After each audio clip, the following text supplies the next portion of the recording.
My name's John Burcaw. I'm the Director of Academic Education at an apprenticeship school in Little Canada in North St. Paul. And we teach apprenticeship trades to high schoolers, adults in the trade. We have continuing education, and we are a degree granting institution in that we are able to bestow a 2-year degree for completing an apprenticeship. But a big part of what we've been doing here, and I think the conversation today is that our commitment to overcoming the issues that our members face, our workers face in construction.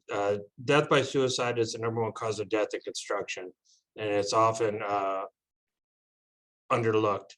And it's always, in many cases, a result of stigma and some of the issues that we face with machismo and other things that happen within mental health illness and substance use disorder. So we made a decision to do a number of years ago is one, to start talking about it out loud to everybody in the same way we would talk about cancer, diabetes, or heart disease, and to bring awareness. And we started an educational component with some curriculum and some various coursework to bring people along with the narrative that they need to have a better understanding that this is not a moral failure. These are diseases of the mind. And lastly, how do we get people connected with benefits? How do we connect them with the help that they need? And that's been our 3-prong approach to our activities here, and to also have a different understanding of their employees. In construction, three misses, you're without a job oftentimes. And we need to change the narrative to, if John's missed 3 days of work, why?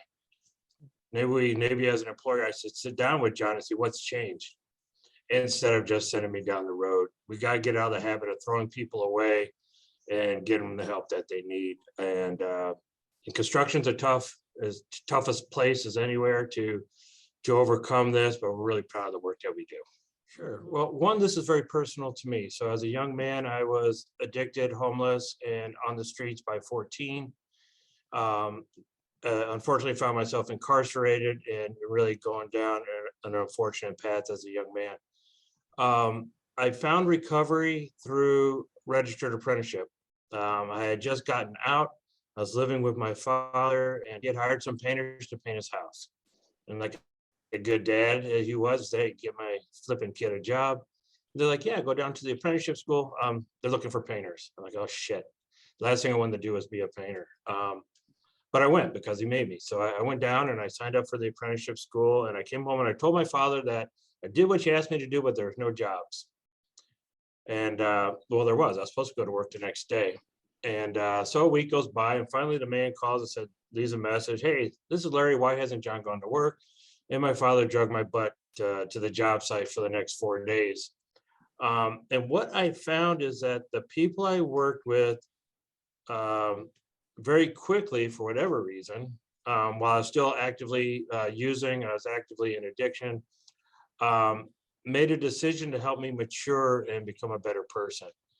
As I realized that the money was okay, I enjoyed the people I worked with, slowly they transformed me in about a year to somebody who was buying a house and was getting married and finding a much better way. So my life really changed with entry into the trades. And that's where my story lands. That's why this is very important to me, and it has been for 31 years now.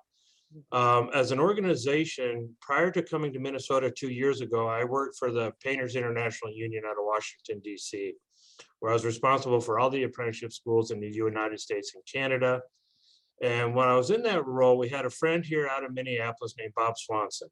Bob Swanson was the primary for Swanson and Youngdale Painting, and a big advocate and in the space working with NAMI and others on issues surrounding mental health illness and death by suicide, and a dear friend. And so when his son tragically passed from suicide, he talked about old Bob, new Bob. Old Bob let people go who didn't come to work. New Bob asked his employees maybe what's going on.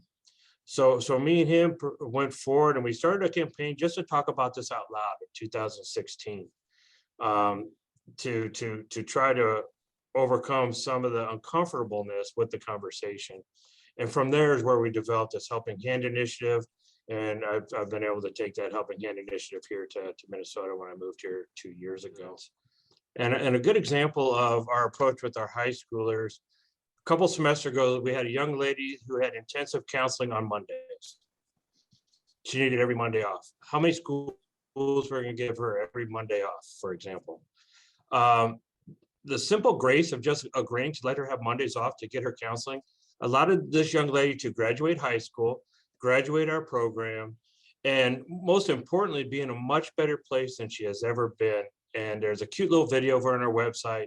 She's finally found stability in housing, food stability, and a better way of life. And so we try to lead with that grace and that, I don't know, it's almost common sense to someone like me, is she'd been thrown away year after year because of the struggles she faced. And all it took was a little bit of grace and understanding in the way we do our scheduling.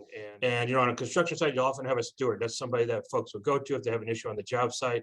What we're doing is taking those who are in recovery, those who have a desire to pursue their education, and making them peer advocates. So if you're on the job site and you're in crisis, have a question or have a need, the folks on the job site will know who that person is, and that person is trained to uh, be that soft handoff to benefits or to the EAP provider, tell them where a meeting is, but also trained if there is a crisis, how to address the crisis.